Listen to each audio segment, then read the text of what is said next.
Olá a todas! Esse é o segundo vídeo que eu tô gravando a vocês, falando de uma forma um pouco mais teórica sobre os idosos e seus processos de envelhecimento. Nesse segundo vídeo, eu vou falar um pouco sobre as doenças e as debilidades que mais acometem as populações idosas. Conforme eu adiantei no vídeo anterior, o envelhecimento ele implica em limitações e perdas no nosso sistema cardíaco-circulatório, no sistema imunológico, no sistema neurológico, além de outras perdas, como perdas musculares.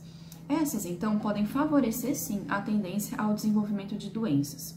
É válido dizer que algumas alterações são consideradas normais nos idosos e fazem parte do envelhecimento, como alteração na força física, por isso alguns utilizam-se de bengalas para andar, para se locomover, alterações na aparência e na pele, então uma pele mais enrugada, menos elástica, com algumas manchas, alteração na estatura, com uma postura um pouco mais curvada, alterações na coordenação motora, ficando essa mais lenta, perda de audição, de nitidez na visão. Tudo isso são exemplos considerados normais e que acompanham mesmo o envelhecimento e vão se iniciando por volta dos 70 anos de idade, se acentuando após os 80 anos de idade.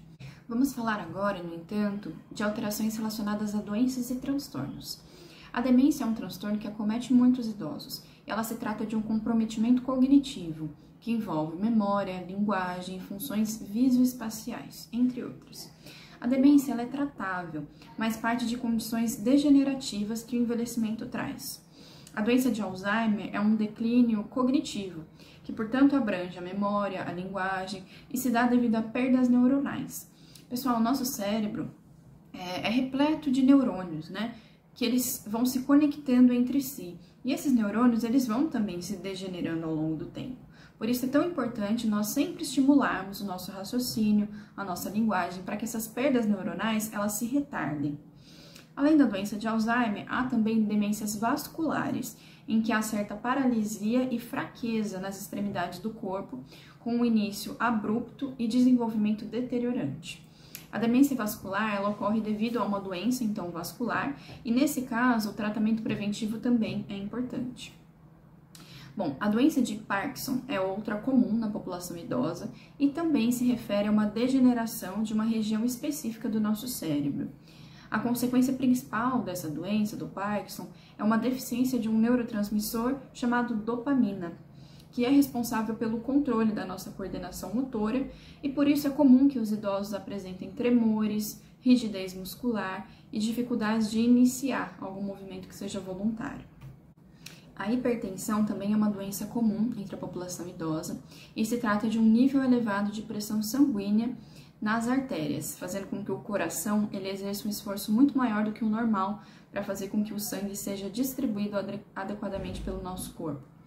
A pressão alta ela é um grande risco, quando não controlada, para a ocorrência de um AVC, que são os acidentes vasculares cerebrais, para infartos e aneurisma, que também são doenças de grande ocorrência entre os idosos.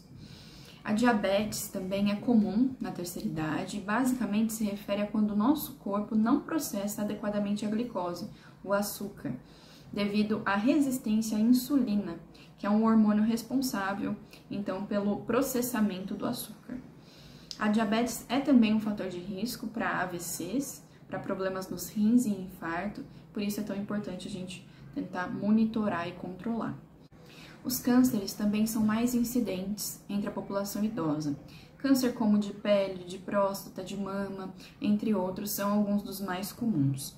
O tratamento ele varia conforme o tipo do câncer, mas exames preventivos e hábitos saudáveis ao longo da vida são importantes para aumentar as chances de não apresentar um câncer ou de conseguir ser curado de tais doenças. As infecções urinárias elas também são comuns entre os idosos, fase que, conforme já vimos, a nossa imunidade ela está mais baixa.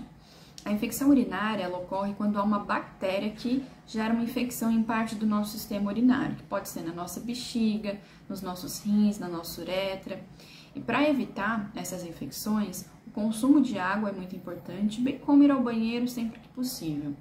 A infecção urinária nos idosos ela pode gerar mudanças repentinas no humor, confusão mental, falta de apetite, rejeição ao banho, urina com coloração e odor diferentes, tendência à vontade de urinar frequentemente, entre outros sintomas importantes para nós observarmos. A osteoporose é uma doença nos ossos que se caracteriza pela falta de resistência óssea, que ocasiona fragilidade, tendência a quedas e fraturas graves. Junto com a perda muscular, que é comum nos idosos, a osteoporose pode fragilizar e aumentar ainda mais o risco de quedas.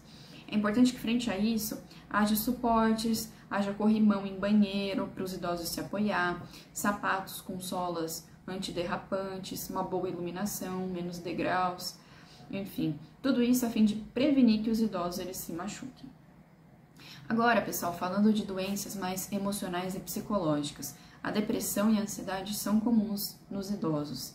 A depressão ela aparece por deficiências em neurotransmissores importantes, que são a serotonina e a norepinefrina, nomes difíceis, né? E devido também a quadros de saúde física que se agravam, devido à falta de satisfação com a vida, falta de planos futuros. E a ansiedade ela acaba aparecendo através de fobias, que são medos muito intensos, além de outros sintomas. Em ambos os casos da depressão e da ansiedade, uma rede de apoio fornecida por nós profissionais, por amigos, colegas e pela família, é muito importante para auxiliar os idosos a adquirir satisfação com a vida, motivação e sentido para a vida.